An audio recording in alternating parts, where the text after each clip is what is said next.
Ice cream ले लो ice cream, ice cream ले लो ice cream, बादाम पिस्ता वाली आइसक्रीम। सुंदरवन जंगल में टुन्नू चिड़ा एक स्कूल के सामने आइसक्रीम बेचा करता था। मीठी मीठी लाल लाल आइसक्रीम ले लो। एक दिन की बात है, टोनी नाम की चिड़िया स्कूल के सामने आइसक्रीम का ठेला लगा लेती है और ज़ोर ज़ोर से चिल्लाने लगती है, आइसक्रीम ले लो आइसक्रीम, आओ आओ स्वादिष्ट आइसक्रीम खाओ। अरे ये कौन है जिसने मेरे इलाके में आइसक्रीम लगाने की जुर्रत की? मैं अभी इसकी खबर लेता हूँ। अगर मैंने इसको यहाँ से ना भगाया तो मेरा धंधा चौपट हो जाएगा। मैं अभी जाता हूँ, नहीं तो बहुत देर हो जाएगी।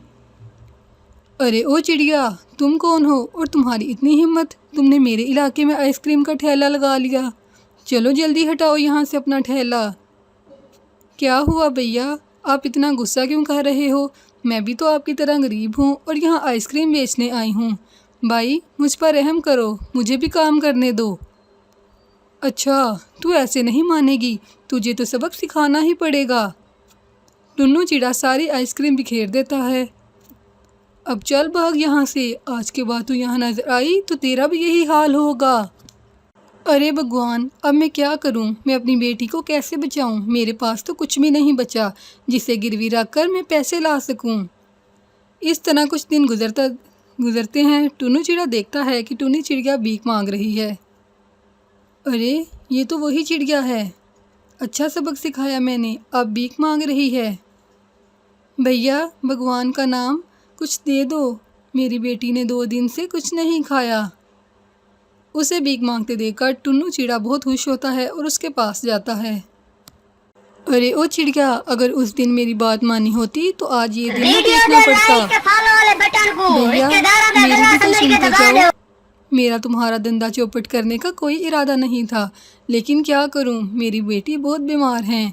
मेरे पति ने हमें घर से निकाल दिया, इसलिए मैंने किसी से पैसे लेकर आइसक्रीम का ठेला लगाया, लेकिन तुमने मेरी मजबूरी जाने बगैर मेरा सब कुछ तोड़ दिया। टुनटुनी की दुख भरी कहानी सुनकर टुन्नू को बहुत दुख हुआ।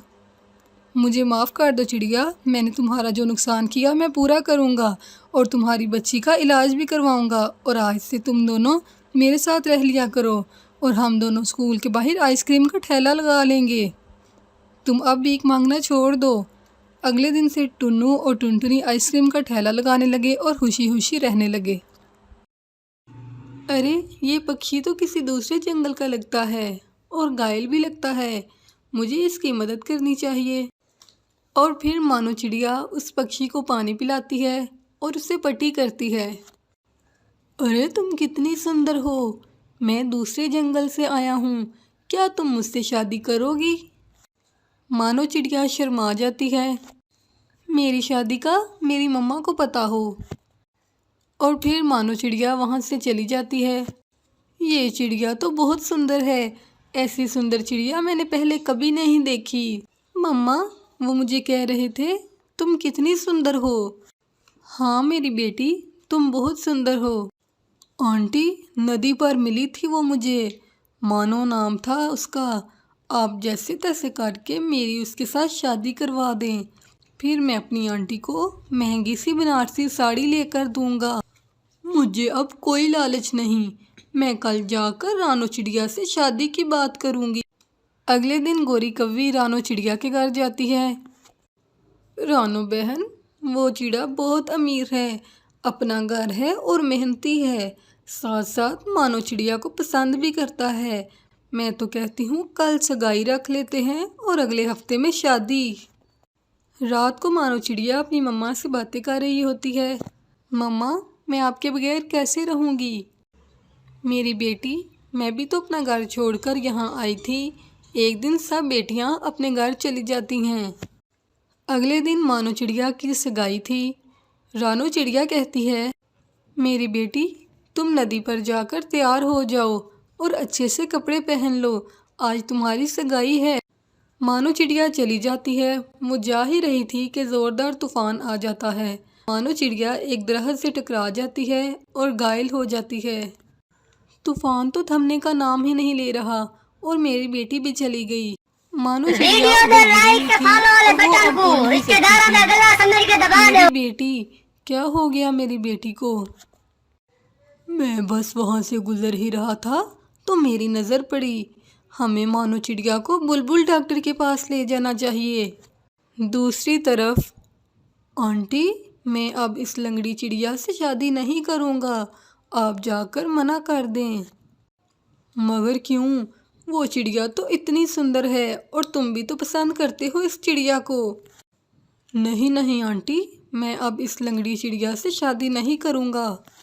वो चिड़ा अब मानो चिड़िया से शादी नहीं करना चाहता। कुछ पक्षी अंदर से कुछ और बाहर से कुछ होते हैं। चलो अच्छा हुआ हमें टाइम से ही पता चल गया। बुलबुल डॉक्टर मानो चिड़िया को बिल्कुल ठीक कर देती है और मानो चिड़िया दोबारा से उड़ने लगती है। वो जंगल की तरफ जा रही थी। उसी चिड़े को मानो चिड़िया नज़र आ जाती है और वो उसका रास्ता रोक लेता है।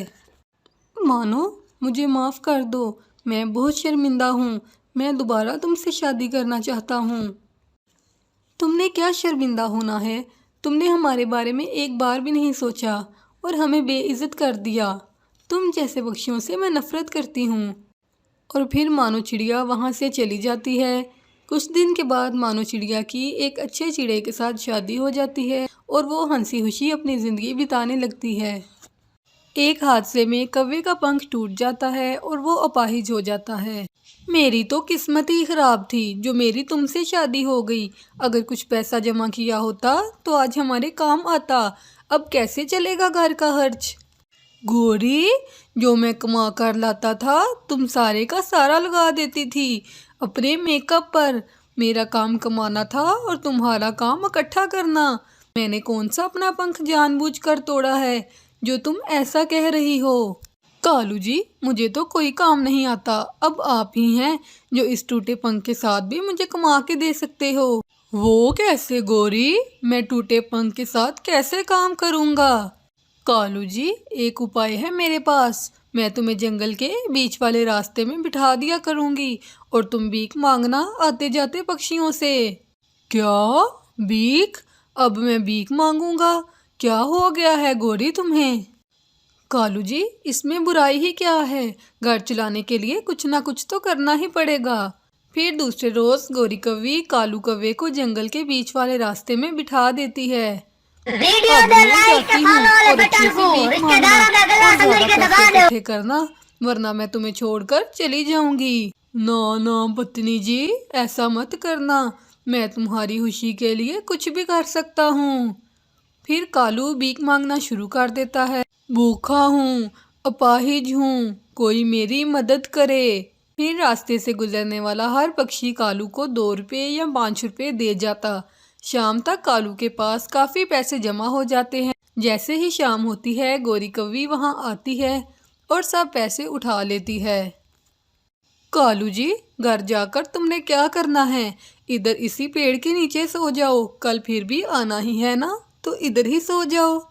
गोरी, तुम मेरी पत्नी हो। मेरी आज अगर ज़रा तबीयत खराब है, मेरा पंख टूट गया है, तो तुम मेरे साथ इतना बुरा बर्ताव क्यों कर रही हो?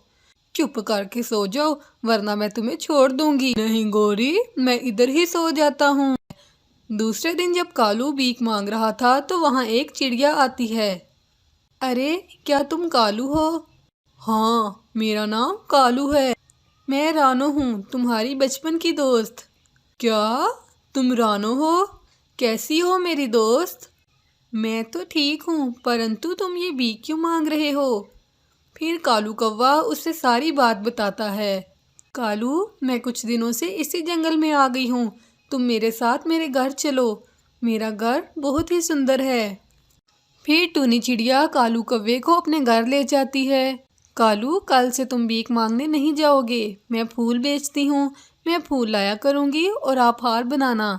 फिर मैं इनको बेच आऊँगी। टूनी, किसी ने सच ही कहा है, अगर रिश्तों में प्यार ना हो तो रिश्ते किसी काम के नहीं। एक मेरी पत्नी है जो मुझे पैसों के लालच में भीख मांगने पर मजबूर करती है और एक तुम हो जो मेरा इतना ख्याल कर रही हो। दूसरे दिन जब गोरी कालू से पैसे लेने आती है तो वो देखती है कालू कौवा वहाँ पर नहीं। अरे, ये लंगड़ा कहाँ चला गया? लगता है उसे कोई पक्षी अपने साथ ले गया। हाँ, कालू को मैं अपने साथ लेके गई थी। तुम कौन हो? और तुम होती कौन हो कालू को अपने साथ लेके जाने वाली? मैं टूनी हूँ और कालू मेरा बचपन का दोस्त है। मैं कालू को भीख मांगते नहीं देख सकती, इसलिए कालू को मैं अपने घर ले गई। कालू, तुम भीख नहीं मांगोगे तो मैं खाना कैसे खाऊंगी? गौरी, मुझे माफ करना। तुम हर वक्त कहती थी ना कि मुझे छोड़कर तुम अपनी माँ के पास चली जाओगी। आज मैं तुम्हें कहता हूँ, जाओ तुम अपनी माँ के पास ही। मैं अब भीख नहीं मांगूंगा। तुम जा सकती हो गौरी, मैं अपने दोस्त को भीख मांगते नहीं देख सकती। फिर गौरी कौवी वहाँ से शर्मिंदा होकर चली जाती है। वो बहुत शर्मिंदा थी कि उसने मुश्किल वक्त में अपने पति का साथ नहीं दिया। और चिड़िया जो उसके बचपन की दोस्त थी, उसने कालू को घर भी दिया और इज्जत भी।